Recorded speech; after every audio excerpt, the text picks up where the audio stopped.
Hi, I'm Alex from HubSpot, and today I'm going to show you how to write an executive summary. If you enjoyed this video, don't forget to like it and subscribe to our channel. Post any questions or suggestions you have in the comments below. Let's get started. Your business plan is likely dozens or even hundreds of pages long. With that much content, it's understandable when some important details fall through when someone is reading it. To help guide your readers and highlight crucial points of the document, your business plan should have an executive summary that meets somewhere between brevity and clarity. If this term is new to you, here's a quick definition.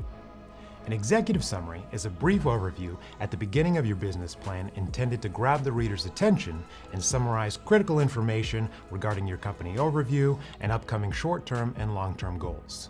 Whew, that's a mouthful. But let's try and go over how to write a good executive summary to help give you a better idea. The executive summary should list the main takeaways from each of the major sections of your business plan. Each section should have its own header or paragraph, and once again should be to the point. For example, you may highlight what your company's projected sales are in the first 3 years, but you may want to hold off on the specific methodology of reaching those conclusions until the full financial projections section.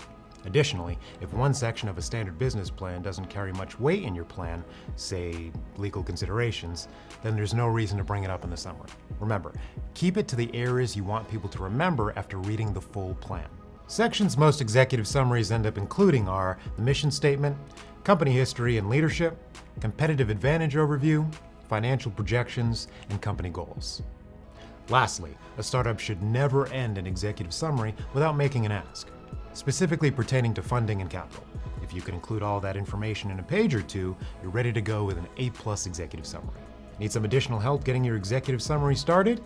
Click the link in the description to learn more. Thanks for watching.